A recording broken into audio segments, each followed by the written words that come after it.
Hello, welcome to the Instech London podcast. Matthew Grant here, one of the partners at Instech London. So another week, another podcast. Time does seem to be going incredibly quickly just now, but we've so many fascinating subjects to talk to, and of course, people who are building some incredible businesses or running some well-established ones. Now, it's not the same as getting together face-to-face, and frankly, I've seen into more people's bedrooms in the last month than I'd expected to see in an entire lifetime. It's indeed strange times that we live in just now. Of course, we're all focused on pandemic risks just now, and the insurance industry is grappling with how it should respond now and in the future. But while some risks, such as car accidents, have gone down, others, like cyber, are, I'm afraid, increasing.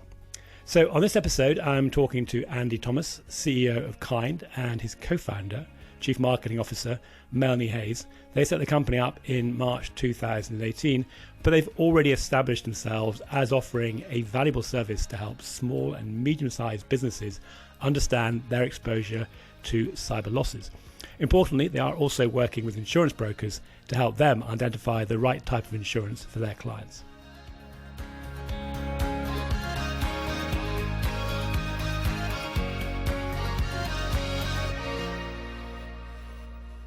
Melanie, Andy, delighted to have you join me. Of course, we're all remote just now.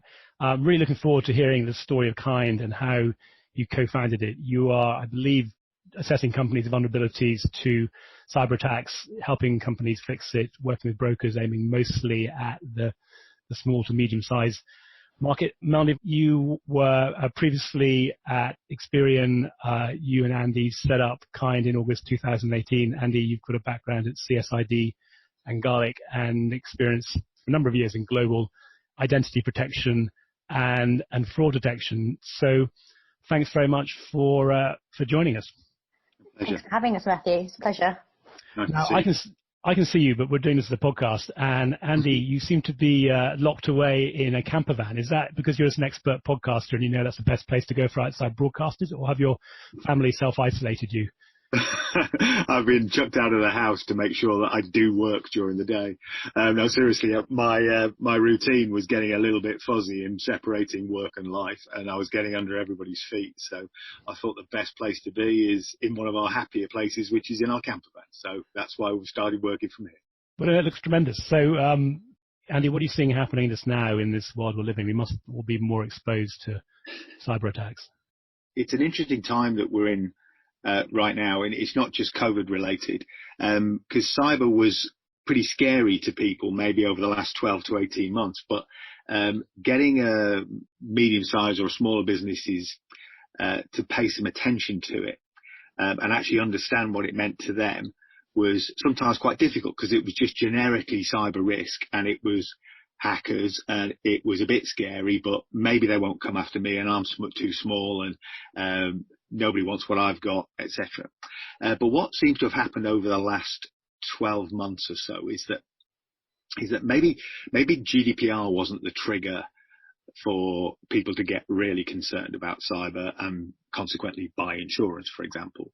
That just didn't seem to happen in the way that people originally anticipated. But what has happened is really three things: business email compromise, ransomware, and business interruption. And those three things, one or more of those three things, seem to be the trigger that's now driving people's level of concern about cyber risk in general. So cyber risk is generically a scary subject, but specifically those three things, what seem to be driving businesses' attention on this area. You know, how do I mitigate my risks of those three elements? And are you seeing a uptake and interest in the last couple of months then? We're not an insurer, we're not a broker, so we sort of, it's a lot of the things that you hear are sometimes a bit sort of second hand. Well, interestingly enough, I had a conversation only this morning with a new partner of ours in Sweden who's got a very, very large SME base. And they're an underwriter. And the guy there said to me this morning that they've seen a very significant uptick in appetite for insurance amongst their SMEs, specifically cyber, and specifically they're seeing an uptick in claims as well. So those claims don't seem to be caused by remote working as such, but they've seen an increase in claims, but they've seen a very significant increase in appetite for the insurance products. No, very interesting. And Melanie, you sort of also had run a report, I think it was earlier this year or back in the last year with Crow. You're looking at the top 200 UK public listed mid-sized companies. And I mean, you had some pretty interesting findings from that. Can you just explain some of the highlights that came out of that even before we got into the current situation? Yeah, no, absolutely. We in the back end of November, we did a report with Crow on the top 200 legal firms, and we followed it up with research that's come out now on the top 200 mid-sized companies, looking at their cyber risk and their vulnerabilities. Now, with these type of companies, you'd expect them to have this all sewn up to be pretty protected, as it's one of the most critical risk-facing businesses. But the results are really shocking. Just under half of the companies had vulnerabilities that would lead them to a ransomware attack, and 91% of them had emails that were spoofable. And we know that ransomware risk is increasing. You mentioned 130%, and it's actually increased by 350% since 2018. And it's not just the typical type of ransomware that people are used to. So ransomware where you get something on your system that tells you your files are encrypted, you can't get into it, is actually evolving from there as the cyber criminals get more sophisticated, in so much as if you don't pay the ransomware, not only are your files encrypted and you don't get them back, but they release sensitive company data, so it becomes actually a data breach as well. So it's really fascinating research, and I can provide links to it as well if people are interested in seeing it. So what is it, Andy, sort of about what you do that's you think distinguishes you from what else is out there? When we first started on this journey, we had, and we continue to have, an absolute obsessive focus on keeping what Kynd says to customers and the way Kynd interacts with customers at a level of simplicity and clarity that means it's accessible to the non-specialist as well as the security practitioner. We're not a security technology company. We're essentially a risk management business. That's what we want to be. And what we're trying to do is create very simple, easy to use, accessible and also economically viable services for any business. So our ideal customer goes all the way from a relatively small business right the way through to a several hundred million turnover business. I've always had this opinion that at the enterprise level, there's a lot of spend, there's a lot of resources, there's a lot of capability in many of those businesses, and you can see it when you look at them online using Kynd's tools. They've got some very sophisticated ways of operating. But very quickly, when you drop below that sort of global enterprise level of business, it becomes immediately apparent that many businesses are struggling to get a grip on the cyber risks that they are, if you like, exposed to or presenting to the world, or indeed the way they're presenting themselves to the world opens them up to a set of risks that it really shouldn't. So the point with Kynd was to try and, if you like, cross that divide between the security specialist, but also speak really clearly and very simply to business leaders. So I think what we've created is something that does that uniquely well.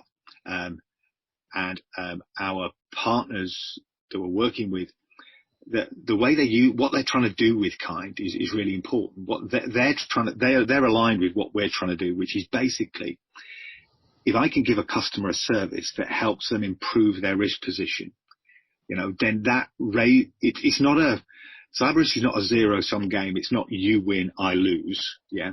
If you've got a community of businesses that are all operating online, then by all of those businesses improving their own risk position, then everybody benefits, and so that's the sort of, at an experience level, that's what we're trying to do with the product. We obviously we've got some cracking technologies. We've been able to hire a really skilled team under our CTO. And, so for a small business, we punch above our weight, very much so. We feel it has a personality, and we want to present that personality in all of the products that we deliver. It makes complete sense that you should tap into a market that probably can't afford to go for the more robust solutions. Yeah, and Melanie, from your perspective, so as you think about the marketing and the positioning, how do you sort of sum up what Kynd does? At the moment, if companies, regardless of size, want to understand their cyber risks, most of the things that are available at the moment are costly, takes time to get, it's very invasive. You need lots of information from the company. When the results come through, there are pages and pages of results that people just don't understand. So everything about Kynd is simple and easy to use and not frightening. So with just a website name, we can tell a company all of their cyber risks, whether emails can be spoofable, whether they're vulnerable to ransomware attack, whether they've got out-of-date web services. We can even help them protect against data breaches with the GDPR function. And it's instant. You just put your website name, it instantly shows you the results.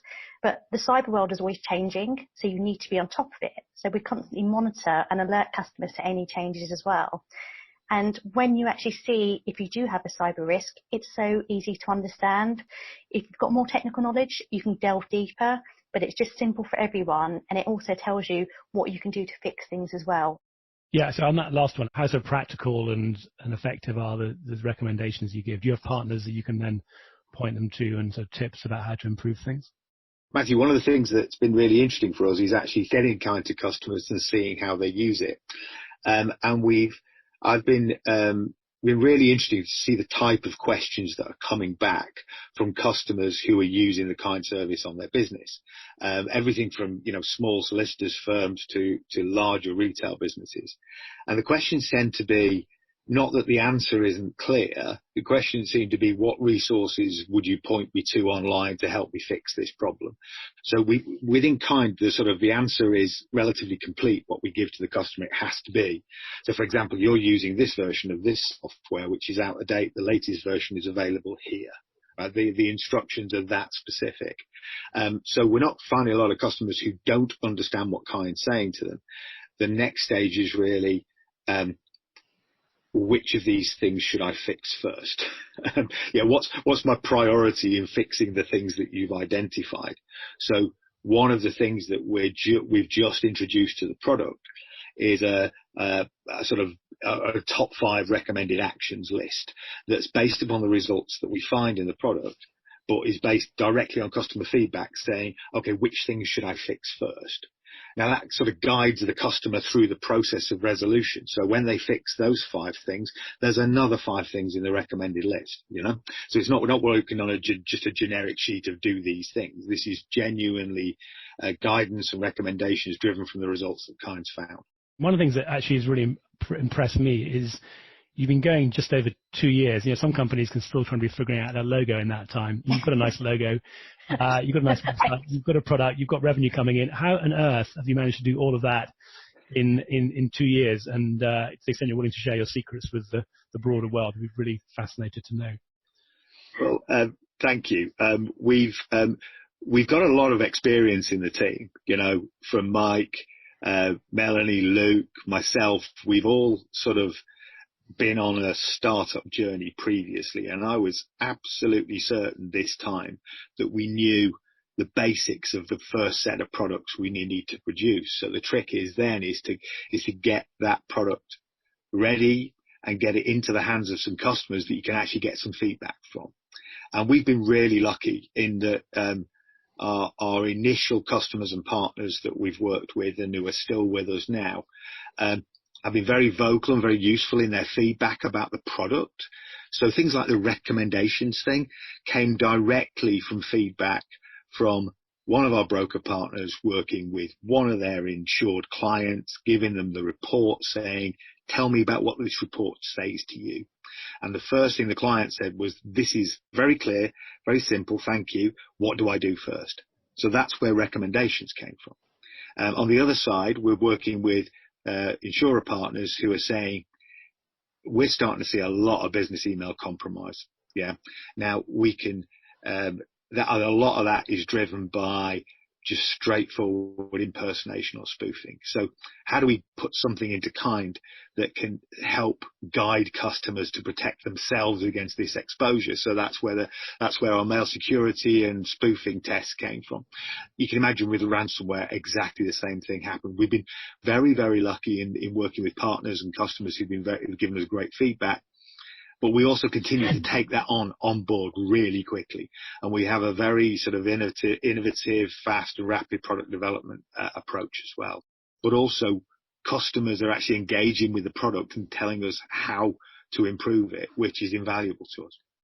Well, no, it's a really impressive story. No, congratulations. And you mentioned there the Kynd broker program. It'd be interesting to hear a little bit about that, and also just to understand of the sort of route to market. How much of that is through brokers versus people finding you independently? For brokers, it's really hard for them to sell cyber insurance, but it's different for different industries.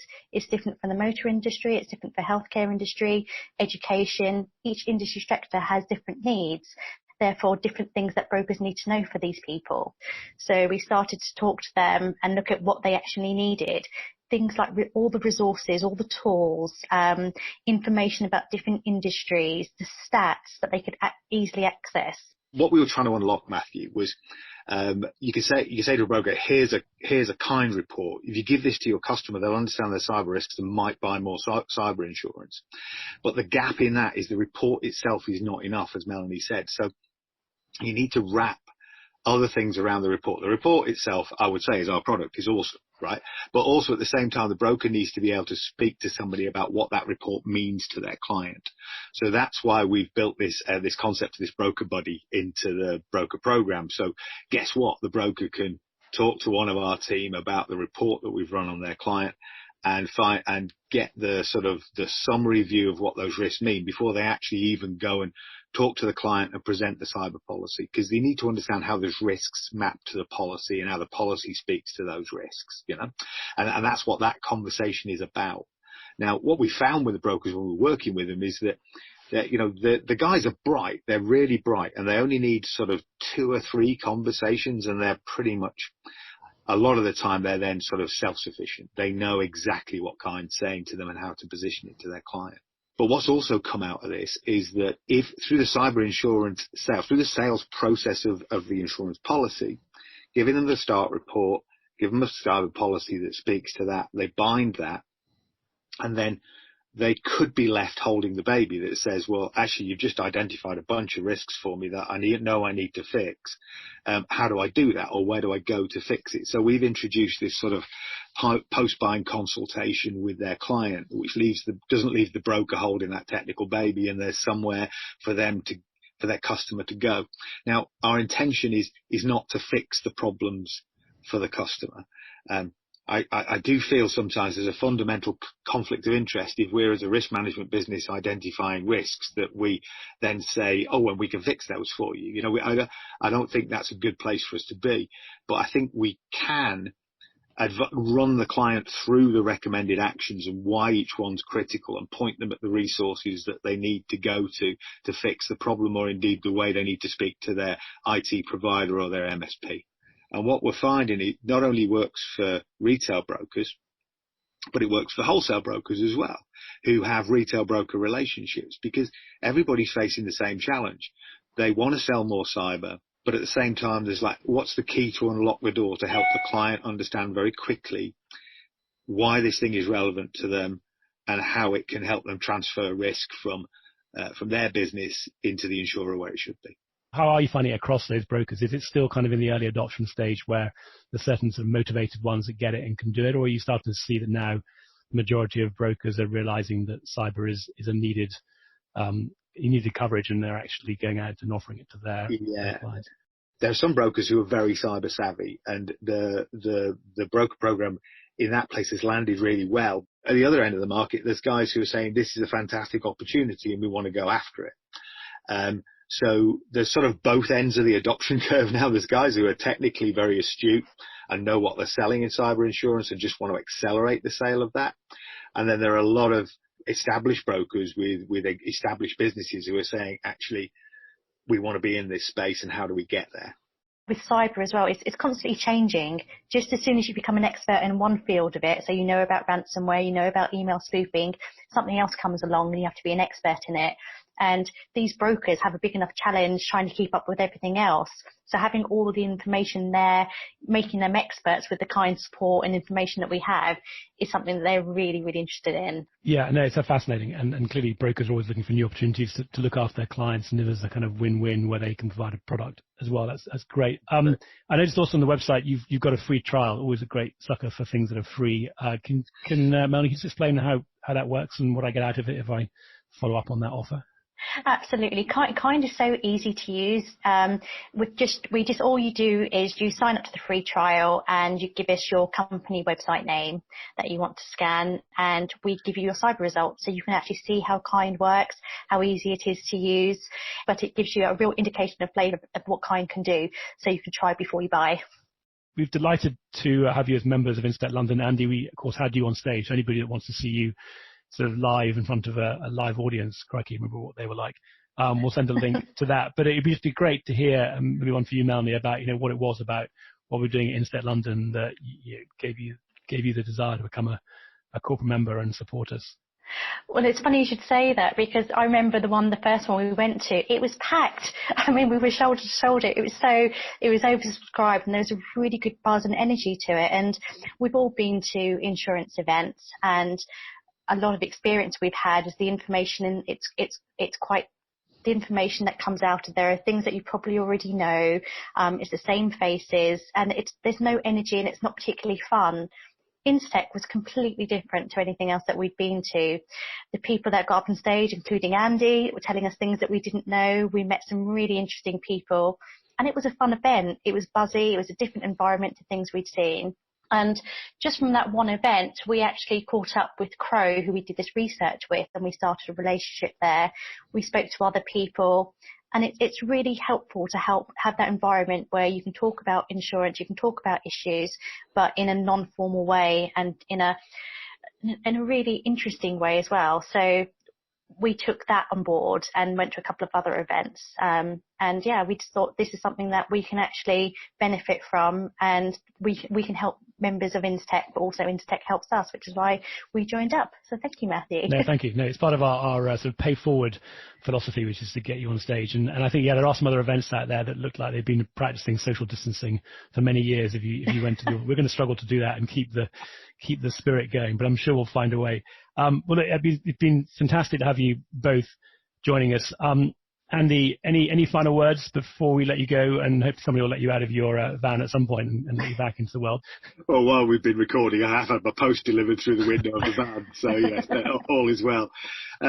It's great to have this chance to talk a little bit about my favourite subject, which is Kynd, and share a bit of our journey so far. I think my personal view is that the way that cyber is sold, and the way that cyber insurance is sold, and the way that the risk management is attached to that and is consumed, and actually the process of having an insurance policy that makes my company ultimately less risky. The days of buying insurance and just renewing are rapidly coming to a close, particularly with people understanding more about what their policies actually mean during this current pandemic. Means that having the need for a cyber insurance policy to actually help the client get better, improve their own risk position, it is obvious. Things can't be sustained the way they are. It was just shown by our Crow research.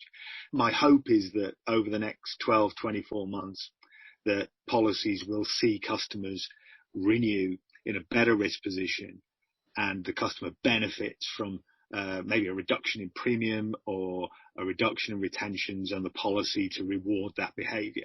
That would be a very positive thing, I think, in the current market that we're in. Well, listen, it's been tremendous talking to both of you. Thank you very much. I know you've got a lot going on, so thanks for carving out this time. I hope you and your families all stay well, and look forward to getting together face-to-face sometime, not too much in the distant future, I hope. Thank you very much. And you, likewise. Thanks, Matthew.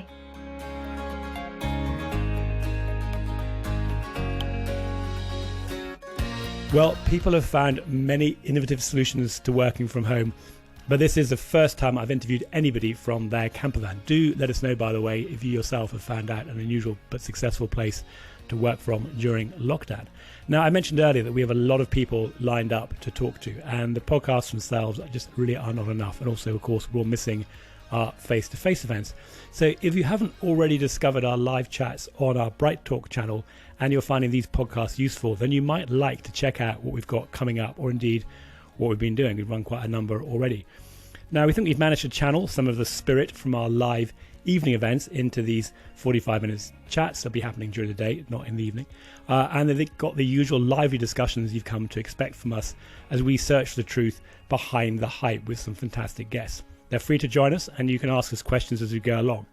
If you'd like to co-host an event or appear, then please do let me know. Very competitive prices to host, and we're tapping into an even bigger audience through Bright Talk. For any more information, check us out on www.insteklondon, and of course you can see our collected wisdom every Wednesday morning if you sign up for our newsletter. Jargon-free, hype-free, and content worth reading, if I do say so myself. Stay safe.